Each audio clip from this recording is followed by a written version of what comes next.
Hello everyone, I am Jonathan Little. We're here today with episode 264 of Weekly Poker Hand. I want to thank you for making it 264 episodes in. If you have not watched or listened to all these episodes, go back and do that. They are available on all the podcast apps in the audio form, and if you want the video form, you can go to jonathanlittlepoker.com/WPH or see a whole lot more free content over at jonathanlittlepoker.com/YouTube. So, go check that out. I do lots of work for you, and I hope you enjoy it. If you do enjoy it, let me know and tell your friends. All right, here we are again reviewing a PokerCoaching.com member's hands from the Sunday Million.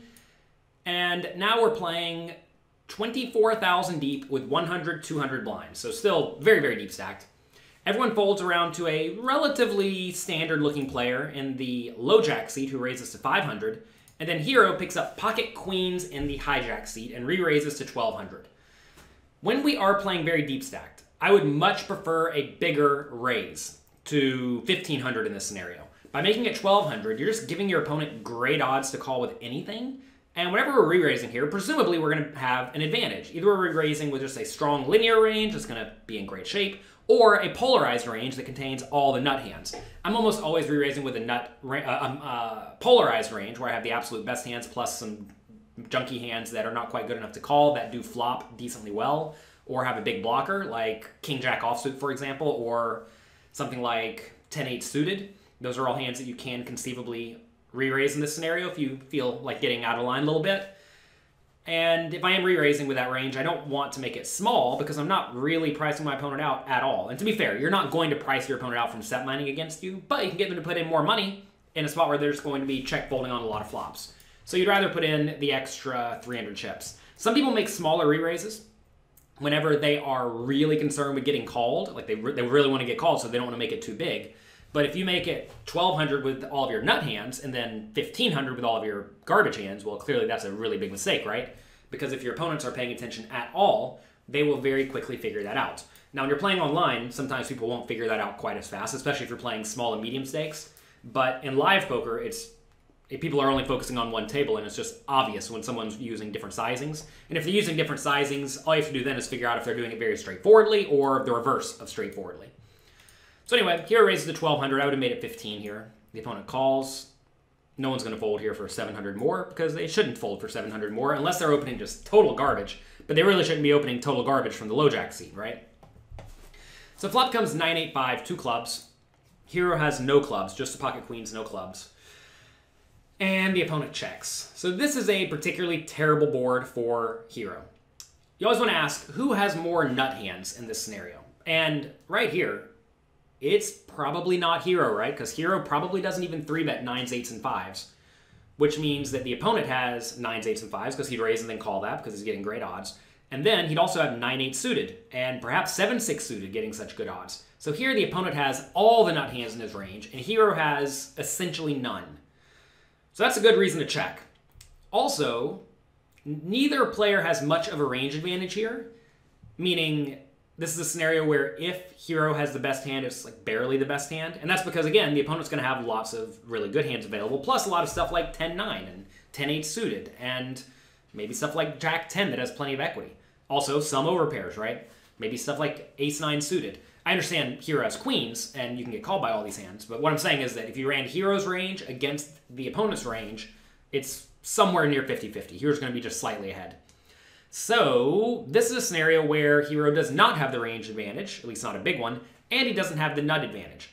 So in this spot, Hero wants to do a lot of checking. Hero wants to be betting his best made hands and some draws that lack showdown value, like Queen 10 of clubs if he has it. That would be a pretty good hand to bet because it can't win if it checks down, and if you bet and get raised, that's no problem, right?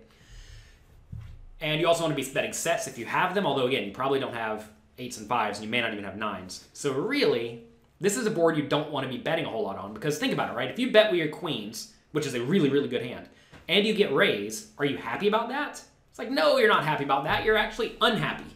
So this is a spot where I think Hero needs to check behind and then call a turn bet and call a river bet. By doing that, that's also going to make his checking range much stronger because imagine if he only bets over pairs and better, well, and then some draws, what does that do to his Hero's checking range? It makes it ace, king, and worse. Ace, king, and worse is not going to defend well whenever you check behind, which means all the opponent has to do is bet and he wins. You never want to find yourself in a spot where all your opponent has to do is bet and they just win every time. And I think that's what a lot of recreational players end up doing, is they just play really straightforwardly in these spots. A much better strategy is to check everything, or very close to everything, and including hands like queens. I do understand that you are going to get outdrawn sometimes, but that is okay. In exchange for getting outdrawn sometimes, you're not going to be incredibly easily exploitable. This time, though, hero bet a third pot. If hero is going to bet, remember how I mentioned in the last episode of Weekly Poker Hand that when you are betting in this scenario, you don't want to be betting very often. So as you're betting less often, you want to be betting bigger.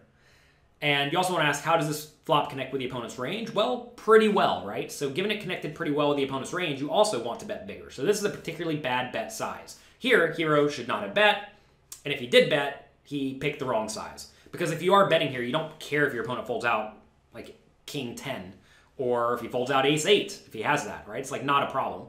So hero should definitely be betting bigger. Also, if you bet bigger and you get raised, well, now you know your opponent probably just has a really, really strong polarized range. Here, hero bets small, 1100 into the 2900 pot, and his opponent check raised to 3700. Yuck. So now, what does hero's range look like? Is it legitimately pocket nines and better? And some draws? Well, if so, this hand's really, really good, right? It's very, very near the top of that range, so you certainly can't fold it.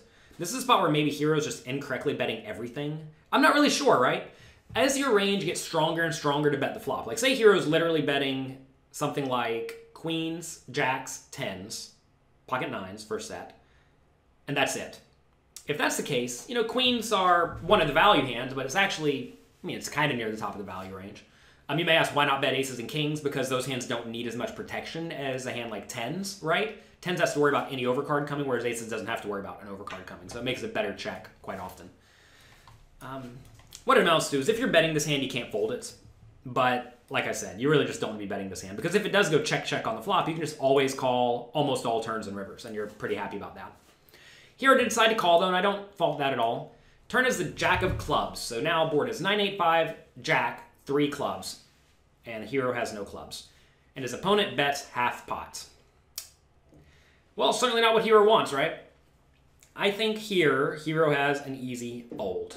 Whenever the opponent is check-raising this flop, assuming he's playing a polarized strategy, which he probably is because he check-raised kind of big, his range is going to be sets, straights, and draws.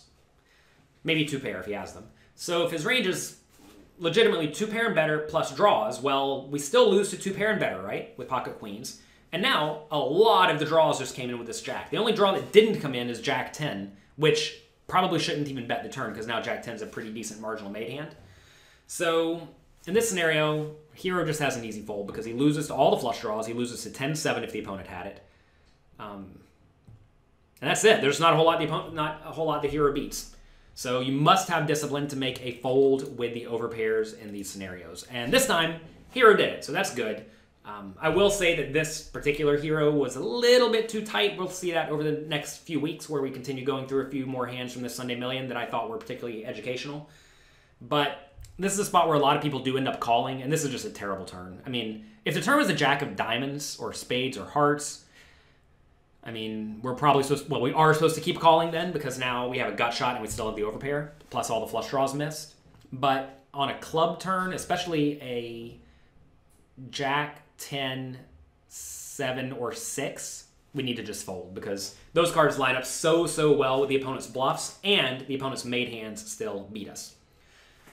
So that's going to be it for today for Weekly Poker Hand. I hope you enjoyed this episode. If you did, let me know on Twitter at Jonathan Little. Also, if you're not following me on Instagram, I've been posting lots of fun stuff there, including fun times with my kids, giving poker advice, lots and lots of fun stuff. You can follow me there at jcardshark, JCARDSHARK. And that's going to be it for today. Good luck in your games. Have fun. Be nice to someone. And I'll talk to you next time.